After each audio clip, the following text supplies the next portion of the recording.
Another theme I liked a lot in your book was the sacredness of matter. Your book emphasizes that matter is not inert. It's alive, it's sacred, and it's an expression of divine intelligence or divine affection. And this kind of ties into eco-spirituality and the idea that the material world evolves in tandem with God. The Vedanta Sutra, Brahma Sutra, there's one aphorism that I love, says Lokabatu Lila Kaivalyam, which basically means the whole cosmos is a byproduct of divine love. Like God's love is filling himself, so to say, to the brim, and feeling over start to spill, and that becomes the cosmos. Something like that will be like the way of expressing somehow poetically the sacredness of matter. Matter is way more alive than what we think it is. If you tell me, no, Swami, but this table is actually inert, it's dead, it's not moving, just bring a microscope for a minute and you will realize there's so much more going on. That's why I personally love how scientific investigation can shed so much light about what's going on in the depths of matter, as I call the chapter in my book. Me too. I think scientists should be the most devout religious people or spiritual people. I mean, they get to look at it, at a level that most of us can't see. And, how any of them could think that this is a lifeless mechanistic universe, I don't know.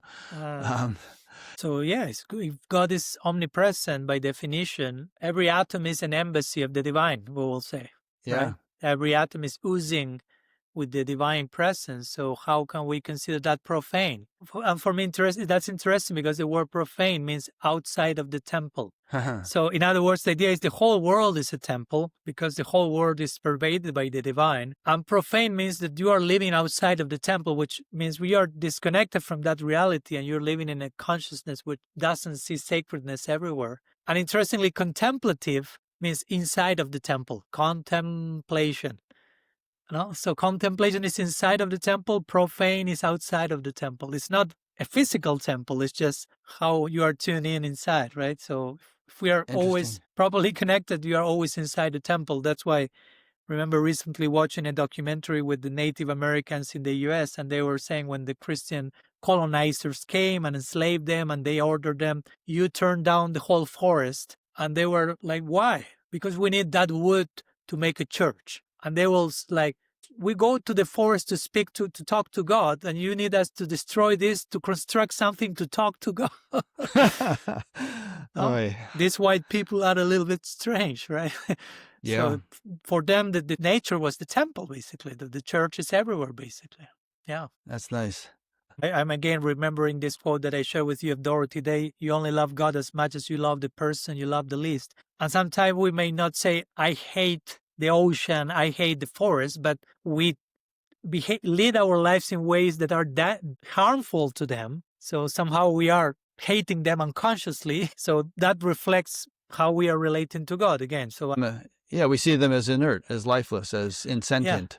Yeah. Otherwise, we couldn't do this stuff to them. Yeah, and that's the point I bring in one part of my book, quoting this research done in the 60s, where the author says that the main reason for the ecological crisis, and he's speaking about ecological crisis 60 years ago, is religion, right? Because religion generally posits a God who is overtly transcendent, outside, removed from this world. So God is over there, and what we have here is mundane, profane. So therefore, we start to treat this world as such, and then we have the ecological crisis we find ourselves in now. Yeah. So I will say now, as religious people or spiritual people, we have that duty to redeem and reclaim the sacredness of matter to counteract all the nonsense that was said in the name of God and spirituality in connection to this world, and that puts us in the trouble we are in now in ecological terms. Yeah. Another thing Aldous Huxley said was that all these problems in the world that we have are not problems, they're symptoms. Basically, they're symptoms of this kind of, I don't think these were his words, but of our fundamental inability or failure to realize that our divine nature and the divine in all of nature. That's so interesting, Rick, because I always say that exact same thing. Universal idea. Perennial. Speak about Aldous Huxley, it's perennial wisdom. Mm-hmm. But yeah, we'll say that in our tradition. Everything, what we think is a problem is a symptom of the problem. And the actual problem in Sanskrit, we will say is Avidya. which is lack of knowledge, Right. ignorance.